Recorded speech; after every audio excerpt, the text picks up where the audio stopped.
Good afternoon, everyone. In this session, I will be presenting my paper under the topic of Energy as a Service, a new business model for the built environment. I'm Harsha Muthumala from RMIT University. So as you may have already aware or even witnessed, especially during recent tension around energy prices, the entire energy landscape in Australia is under pressure. So this energy transition that we all are concerned about at the moment has become a major concern for built environment as well due to its increased carbon emissions. And these sectors are now really focused on sustainable and innovative ways to source their energy than from traditional utility supply. So this has created an opportunity for new business models or new entrants to enter into energy markets to propose, capture, and deliver value to customers who are interested in more decentralized renewable energy sources or services. And since these new business models are challenging the existing energy system to a more complex transactive model, literature suggests exploring business models. And under this research, it focuses on one particular business model called energy as a service. So energy as a service has started to get an increasing attention in industries and recently from research community as well. And it has been defined by various definitions as a business model that offers various energy solutions to balance between customer demand and supply. And market reports explain that Australian energy as a service market is in early stages. And this is also an indication to lack of previous research or peer-reviewed literature available on energy as a service business model. So this literature gap about energy as a service is set to address the problem under this paper as what type of energy as a service are present in the built environment energy transition. And in addressing this problem, the study relied on the findings of 29 semi-structured interviews conducted with service providers and customers related to built environment, with questions like, how do you see energy as a service market? And what solutions or activities do you see in the energy as a service? And thematic analysis was used to identify and develop energy as a service types. So as I have explained before, the study seeks to identify types of energy as a service. And in doing that, I have relied on three components of business model from the literature, such as value proposition, which means the benefits offered by the business model, and value capture, which is the revenue and cost structure of the business model. And lastly, value delivery, which is the activities and resources used to execute business model. And findings on different energy as a service applications or examples that interviewees mentioned was used as the basis to classify and develop energy as a service types. And accordingly, 4 types of energy as a service were synthesized as shown in this table. And with their characteristics, they were named as GES, FP, GO, and PF. So next set of slides, I'll explain these types in detail.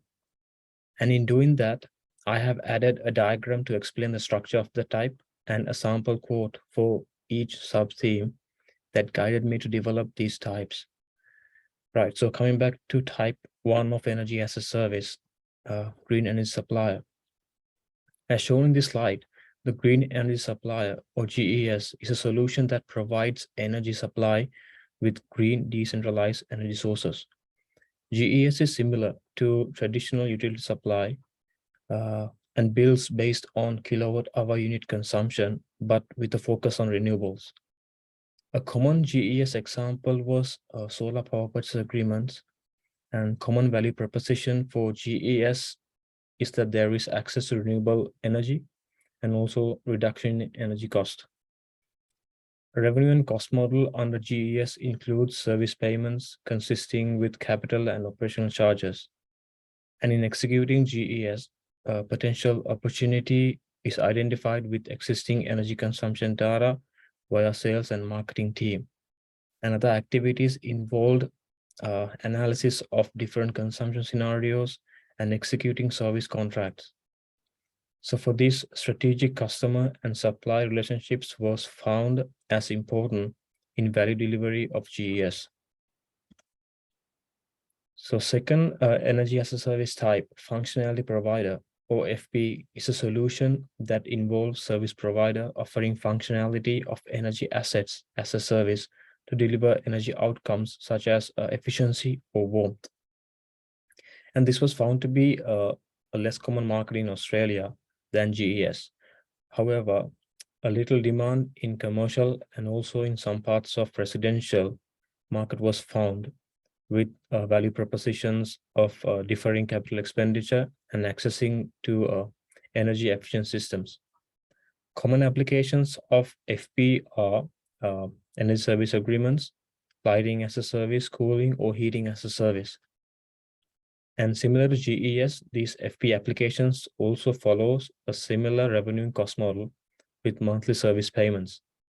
However, this promotes energy savings, in other words, negative energy as a service, and that covers a wider scope than GES. So service bundling was a common feature in FP type, and similar to GEF, FP execution was also relied on sales and marketing to reach and identify potential customers.